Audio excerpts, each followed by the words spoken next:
사도행전 28장 11절로부터 15절까지의 말씀입니다. 하나님의 말씀을 들으십시오. 석 달 후에 우리가 그 섬에서 겨울을 난 알렉산드리아 배를 타고 떠나니 그 배의 머리 장식은 디오스구로라. 수라구사에 대고 사흘을 있다가 거기서 둘러가서 레기온에 이르러 하루를 지낸 후 남풍이 일어나므로 이튿날 보디올에 이르러 거기서 형제들을 만나 그들의 청함을 받아 이레를 함께 머무니라. 그래서 우리는 이와 같이 로마로 가니라. 그곳 형제들이 우리 소식을 듣고 아비오 광장과 트레이스 타베르네까지 맞으러 오니 바울이 그들을 보고 하나님께 감사하고 담대한 마음을 얻으니라. 아멘.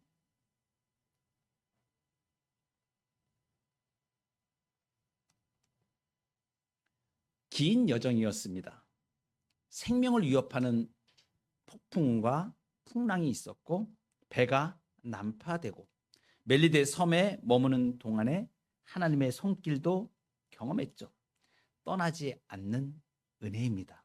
그리고 마침내 바울은 그토록 바라던 로마 땅을 밟게 됩니다. 오늘 본문이 이제 로마로 가니라 이렇게 말씀하시죠. 이 로마로 가는 것, 어쩌면 사람의 눈에는 그냥 한 사람이 한 도시에 도착하는 것처럼 보일 수 있지만 바울에게 로마는 단순한 종착지가 아니죠. 무엇입니까? 하나님의 약속과 그 부르심의 목적이 이루어지는 감격의 땅입니다. 바울은 사도행전 19장 21절에서 예수님이 말씀하시는 반드시 로마도 보아야 하리라 이렇게 말씀하셨고 또 고백했습니다. 그렇지만 현실은 잘 풀리지 않았었죠. 유대인들이 모함을 하고 가이사랴에서 부당하게 억류되고 부당한 재판을 받았고 죽음의 위기도 거쳤습니다. 그런데 지금 바울은 하나님의 인도하심과 동행하심의 결과로 로마에 도착한 것입니다. 이 여정에 크고 많은 수많은 하나님의 은혜가 있었습니다. 특별히 하나님은 환경과 사람들 그리고 산지에 있는 공동체를 도구로 사용하셔서 바울의 걸음을 이끌어 주셨습니다. 오늘 이 말씀을 통해서 우리는 이 여정을 함께 바라보면서 바울에게 임한 그 하나님의 은혜가 오늘 우리 삶에 동일하게 흐르고 있음을 발견하고자 합니다. 떠나지 않는 은혜입니다.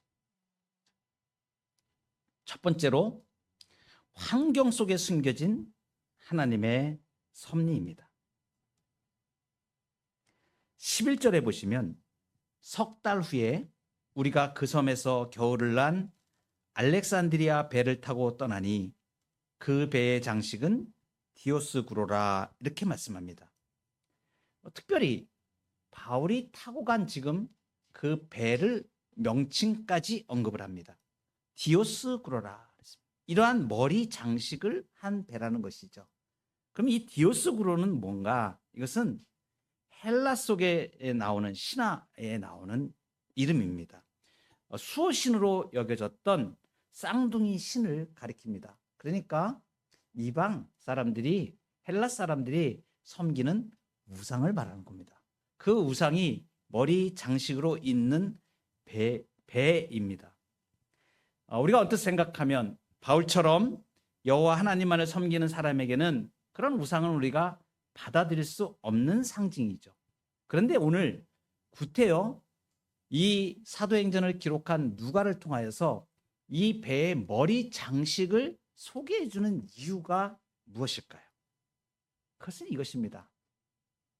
이 땅에 있는 어떠한 형태의 것이든 또 심지어 그것이 우상의 표본을 하는 것일지라도 하나님은 그러한 것들마저도 하나님의 일을 위해서 사용하실 수 있다는 것을 말합니다. 그것을 도구로 사용하시는 것이죠. 우리가 이런 생각을 쉽게 하는 사람들이 있습니다. 어떻게 보면 기독교도 약간 미신적으로 믿는 사람들이 있어요. 그래서 신앙인으로서 우리 모두는 뭐 깨끗한 환경, 항상 거룩한 분위기, 명확한 하나님의 흔적이 보이는 것을 선호하는 경향이 있습니다. 그런데 오늘 본문에서 이렇게 말씀해 주시는 것은 일반 은총으로 허락하신 모든 세상의 것들은 하나님의 주권으로 다 사용할 수 있다는 것을 우리에게 말씀해 주십니다. 하나님은 때때로 우리가 전혀 예상하지 못한 방식으로 일하실 수가 있다는 것입니다. 하나님을 믿지 않는 불신앙자들이라고 해서 하나님이 그들을 사용하지 않으시는 것이 아닙니다. 하나님의 선한 목적에는 악인도 사용하십니다. 그래서 하나님은 세상의 시스템, 때로는 우상의 이름이 붙어있는 물건조차도 하나님의 뜻을 이루는 통로로 사용할 수 있습니다. 바울이 탔던 지금 이 배, 바로 디오스구로라고 하는 이 배가 바로 이런 경우입니다. 이 배는 우상의 이름을 달고 있었지만 그 항해는 순조로웠고 바울은 그 배를 타고 로마에 가까이 다가갈 수 있었습니다. 뿐만이 아닙니다. 오늘 13절에 보면 그 여정 속에 남풍이 일어남으로라고 기록되고 있습니다. 여기 항해에 있어서 바람이 매우 중요합니다. 남쪽에서 불어오는 바람이 이제 서쪽으로 또 북쪽으로 이렇게 북서쪽으로 이렇게 배를 몰고 가야 당시의 배는 거의 많은 기관이 있거나 그러진 않았기 때문에 돛을 달아서 바람을 이용해서 움직이는 배들이었습니다. 그리고 사공들이 그 안에서 노를 젓기는 하지만 실제로 대부분의 모든 동력은 바람을 통해서 얻어야만 했습니다. 그래서 바람의 방향이 매우 중요합니다. 거센 바람도 문제가 되고 또 바람이 불지 않는 것도 문제지만 이 순한 남풍이 불면 여행자들에게 정말 편안하고 안전을 보장하는 선물이 되는 것이죠. 하나님은 지금 이 말씀을 통하여서 이 이방의 배 안에서도 바울을 위한 순한 바람을 보내주시는 것을 말씀해 주시는 거예요. 무엇을 말씀하시고자 하는 것입니까? 단순한 자연현상이 아니라는 걸 말씀하시는 거예요. 하나님의 세심한 배려고 인도하심의 표현을 지금 말씀하시는 것입니다. 하나님이 원하시는 일은 반드시 일어나고 하나님이 원하시지 않는 일은 일어나지 않습니다. 우리는 그냥 이 땅을 살아가면서 우리도 모르게 그냥 자연 속에서 이러한 일들이 이렇게 돼가고 있구나라고 우리는 지나갈 수 있을지 모르지만 우리의 바람 하나도, 우리의 눈을 깜빡임 하나도, 우리가 나가는 밖에서 만나는 나무 하나라도 모든 환경과 조건들이 하나님의 영원하신 작정 속에 있다는 것을 우리가 알아야 됩니다. 그래서 하나님의 백성들, 주의 몸된 교회가 나가는 길에 하나님은 그것들을 숨겨놓으셨다가 쓰시는 것이에요. 환경 속에 숨겨진 하나님의 섭리입니다. 여러분, 우리가 인생을 살아가면서 이 환경 속에 숨겨진 하나님의 섭리에 민감해지면 우리의 마음이 하나님을 향한 기대로 불릴 듯이 일어나게 됩니다. 세상에 어떻게 이런 일이 이렇게 하나님께서 우리도 모르는 사이에 이루신 일들을 우리가 경험하기를 원하시고 그걸 통해서 하나님은 무엇을 보기를 원하시냐면 하나님이 살아서 역사하심을 우리에게 나타내시는 그것을 깨닫고 알고 그분을 의지하도록 우리를 이끌어 가시는 것입니다. 여러분, 우리의 삶에도 오늘 성경에서 말씀하시는 이 디오스그로 이 배 같은 이러한 일들이 있을 수 있다는 사실을 말해주는 거예요. 전혀 기대하지 않은 환경입니다. 낯선 직장이 있죠. 우리는 세상을 살면서 우리가 예수님을 믿고 우리의 신앙이 원하는 대로 그렇게 아주 기쁘고 즐거운 사람들만 만나며 신앙생활을 하지는 않습니다. 낯설고 힘든 사람을 만날 수도 있다는 사실이에요. 믿지 않는 사람들과의 관계 속에 놓일 수 있다는 사실을 지금 이 디오스그로 배가 지금 말해주는 것입니다. 하나님이 일하시는 환경이 오직 거룩한 자리에서만 가능한 것이 아니다는 사실을 말해주는 거죠. 그래서 우리는 때로는 불편한 장소, 원하지 않는 사람 속에서도 처해 있을 때, 그때 그것을 통해서 무엇을 보기를 원하시냐면 하나님이 일하신다는 사실을 알게 하시는 것이죠. 거기에 하나님의 은혜가 있구나. 풍랑을 잠잠케 하시고 순항의 바람을 허락하시는 환경 속에 숨겨진 하나님의 섭리를 보기를 원하시는 거예요. 우리는 때때로 그런 일들을 많이 만납니다. 불편한 일들이 많이 일어나요. 최근에 시편송 지금 3집을 내고 있는 우리 주명교회 김상수 목사님과 제가 교제를 하면서 그 말씀을 들었습니다. 이상하게 거치장스러운 일들이 자꾸 생기는 거예요. 마음을 힘들게 만드는, 갑자기 나타나지 않았던 사람들이, 이상한 사람들이 나타나서 마음을 힘들게 합니다. 도전을 하기도 하고, 그리고 막 찝쩍거리기도 하고, 막 이런 일들이 있다고 말씀하시는 거예요. 그러면서 기도하시는데 자꾸 이 평강을 해치고 주님의 일을 해가는 일에 자꾸 이렇게 방해를 하고 나를 힘들게 하고 하는 일들이 이렇게 일어난다고 말씀하십니다. 그러면서 그 말씀을 하시는 거예요.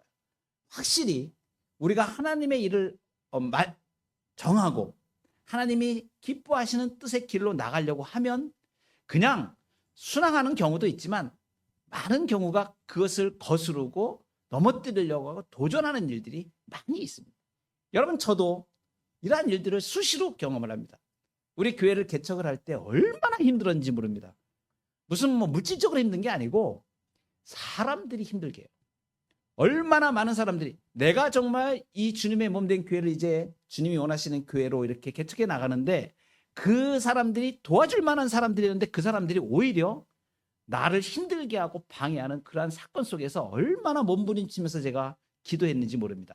그리고 그 사후에, 지나고 난 후에 하나님이 저를 깨닫게 하시는 게 무엇이냐면 환경 속에 숨겨진 하나님의 섭리를 보게 하시는, 그게 아니었으면 내가 하나님께 맡기지 않고 내 힘으로 하려고 그러고 내 능력으로 하려고 그러고 돈으로 하려고 그러고 세상의 조건으로 하려고 그렇게 했었겠구나. 하나님께서 깨닫게 하시는 거, 알게 하시는 거. 환경 속에 숨겨진 섭리입니다. 그래서 그것을 통해서 하나님은 우리를 깨닫게 하시고 알게 하시는 것이죠. 분명한 것은 무엇이냐면 우리의 삶에 이렇게 불편한 환경들, 믿지 않는 사람들과의 관계 속에 또는 우리를 도전하는 일에 놓일 수 있지만 중요한 것은 지금 바울이 그 배를 타고 로마로 가듯이 하나님은 우리가 서 있는 그곳에서 은혜의 순풍을 불게 하십니다. 마침내 우리가 도달해야 될 하나님이 원하시는 우리 신자의 삶, 그 로마에 우리를 이르게 하실 것입니다. 떠나지 않는 하나님의 은혜, 오늘 본문에 나타난 두 번째 은혜는 쉼과 회복의 은혜입니다. 14절에 보시면 거기서 형제들을 만나 그들의 청함을 받아 이레를 함께 머무니라 이렇게 말씀하십니다. 그 앞에 13절 끝에 보면 보디올에 이르렀다고 이렇게 말씀하십니다. 배를 타고 도착한 바울 일행이 발을 디딘 곳, 이제는 로마가 있는 이탈리아 땅에 지금 온 겁니다. 그래서 로마하고는 아직 멀리 떨어져 있지만 그 이탈리아 반도 보디올이라는 곳에 도착했습니다. 그런데 그곳에서 바울은 형제들을 만나 일주일 동안 함께 머무는 특별한 시간을 갖게 됩니다. 생각을 한번 해보십시오. 지금 바울은 죄수의 신분입니다. 자유롭지가 못한 사람이에요. 그런데 일주일 동안이나 거기 있는, 여기 형제들이라고 하는 건 그리스도인들을 말합니다. 그 당시에 디아스포라 유대인들이 많이 흩어져 있었는데 오순절날 예루살렘에서 베드로의 설교를 듣고 몇천 명이 회개하는 이 일들이 있을 때, 그 오순절에 명절을 지키기 위해서 예루살렘에 왔던 사람들 중에 많은 믿는 사람이 일어났습니다. 그 중에는 로마에서 온 사람들도 있었습니다. 그들이 이제 가서 로마의 교회들을 이렇게 세우기 시작했던 거죠. 사실 바울은 로마를 그동안에 방문한 적이 한 번도 없습니다. 그런데 로마에 보내는 편지는 3년 전에 고린도에서 로마로 로마서라는 서신을 이렇게 보냅니다. 우리가 다음에 이제 로마서 말씀을 우리가 보게 될 텐데 설교를 듣게 될 겁니다. 이 로마서는 3년 전에 보낸 거예요. 그리고 아직 바울은 로마에 도착한 적이 없습니다. 그런데 어떤 일이 일어난 거예요? 이 보디올에 있는 교회에 성도들이 바울이 온다는 것을 안 겁니다. 그리고 다 나와서 지금 이 바울과 함께 교제를 하는. 그런데 그 시간은 얼마를 갔습니까? 일주일을 갔습니다. 이 당시에 이 바울을 호송하고 있었던 사람이 잘 아시다시피 로마 군대의 백부장 율리오라는 사람이었죠. 이 율리오는 바울을 감시하고 로마까지 데려가야 할 임무를 맡은 사람이었습니다. 그런데 그 이방인이었음에도 불구하고 바울을 극히 환대합니다. 어떻게 이렇게 친절하게 바뀌었습니까? 보았죠. 바울을 통하여서 역사하시는 하나님을 멜리데 섬에 도착하기 전에 유라굴라라는 광풍을 만나서 지중해에서 전부 다 몰살당한 뻔했던 그 순간에 하나님이 어젯밤에 나타나셔서 우리 죽지 않는다고 말씀해 주셨습니다. 우리 다 삽니다. 한 섬에 걸리게 될 겁니다. 그 얘기한 대로, 바울이 얘기한 대로 그 모두 276명이 살았지 않습니까? 백부장 율리오는 그때 이 사람은 다르구나라는 걸 안 거죠. 그리고 이제 이탈리아에 자기가 목적한 로마로 이제 호송해야 되는데 그 보디올에서 형제들이 나왔을 때 그리스도인들이 만나고 했을 때 일주일이라는 시간을 배려를 해준 거예요. 바울에게. 여러분 보세요. 얼마나 바울이 힘들었겠습니까? 그동안에 무슨 죽음의 위협들 이러한 상황들 가운데에서 하나님께서 이 믿지 않는 이방인 백부장 율리오를 통하여서 쉼과 회복의 시간을 이렇게 주시는 것이죠. 이 일주일의 시간은 단순히 정차하는 시간, 대기 시간이 아니었습니다. 물론 백부장 율리오는 이제 로마에 가서 보고서도 작성해야 되고 모든 걸 해야 되기 때문에 행정적으로 준비할 시간도 좀 필요했을 것입니다. 그런데 그럼에도 불구하고 이 이방인 백부장이 이렇게 배려를 한다는 것은 하나님께서 그의 마음을 감동하여서 쓰시는 것이죠. 쉼과 회복의 은혜를 반드시 주의 백성들에게 베풀어 주시는 것을 말합니다. 떠나지 않는 은혜는 바로 우리 믿는 사람들이 이 땅을 살아갈 때에 힘들고 어려운 일만 있으면 지치고 힘듭니다. 그래서 하나님께서 어떻게 하시냐면 그때마다 하나님께서는 공급을 해주시는 거예요. 해결되는 문제가 해결되는 일도 보여주시고 좋은 손길도 만나게 하시고 이렇게 쉼과 회복의 시간을 주시는 거죠.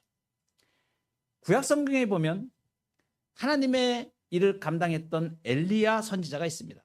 갈멜산에서 영적인 전투를 하고 이제 목숨을 부지하기 위해서 도망갑니다. 얼마나 피곤한 삶인지 모릅니다. 탈진했습니다. 먹을 것도 없고 그때에 하나님께서 엘리야에게 떡과 물을 주시면서 깊은 잠을 자게 하시고 다시 회복하는 길로 인도하셨습니다.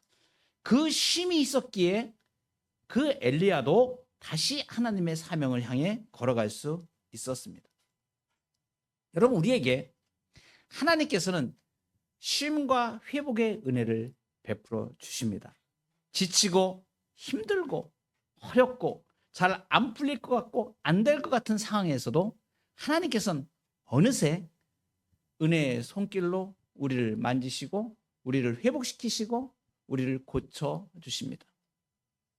이번 주에 하나님 앞에 너무 감사한 일을 제가 우리 성도님을 통하여서 보게 됩니다. 2년여 동안에 힘들었던 우리 교회 한 가정의 이야기를 제가 3주 전에 그렇게 소송관계로 묶여 있었던 이야기를 들었습니다. 그때 우리 성도님하고 제가 통화를 하면서 그렇게 말씀했습니다. 이것은 하나님께서 우리에게 좋은 길을 열어주시기 위한 하나의 과정이다. 이러한 과정들을 통하여서 하나님 앞에 정말 내가 부족했던 것이 무엇인지 보고 하나님을 우선하여 생각하고 하나님께 맡기고 그 길로 나아가면 하나님께서 그 길을 열어주십니다.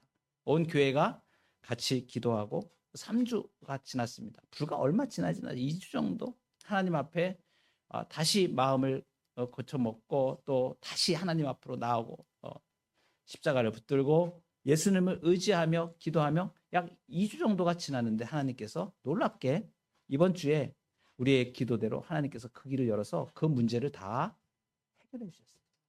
해결해 주셨어요. 얼마나 감사한 일인지 모릅니다.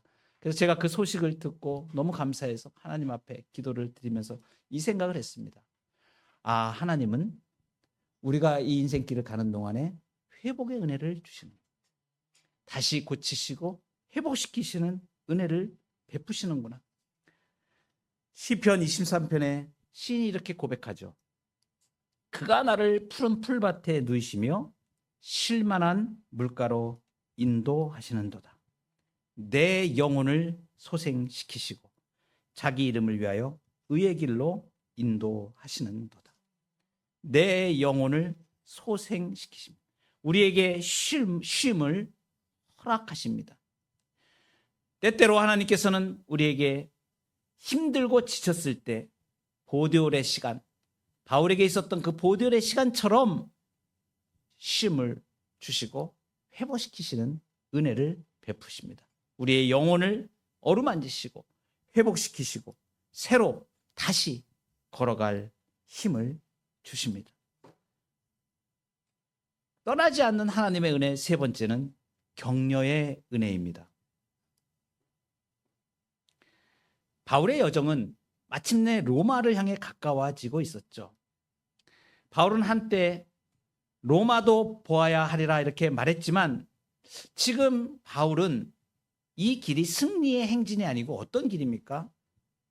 죄수의 사슬에 묶여서 가고 있는 길입니다. 지금 이렇게 가는 바울의 심정이 어떠할까요? 가이사 앞에 서야 되겠다라고 했지만 거기 가면 어떠한 일이 있을지, 그 로마의 모든 권력을 가진 자들 앞에서 내가 어떠한 일을 당할지, 그 길 끝에 어떤 결과가 기다리고 있을지 모르는 불안감이 있지 않겠습니까? 긴장이 되지 않겠습니까? 마음이 편하지가 않습니다. 마음은 무거울 것입니다. 근데 바로 그때 하나님은 다시 한번 이 바울을 격려하는 위로의 장면을 준비해 두셨습니다.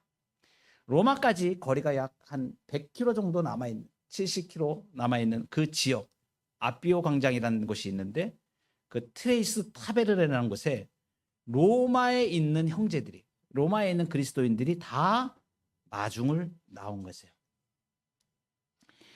이 사람들이 궁금해서 나왔겠습니까? 아직 바울을 한 번도 본 적이 없는 로마 성도들입니다. 그런데 이야기를 들은 거죠. 어떤 마음으로 나왔을까요? 응원하는 거죠.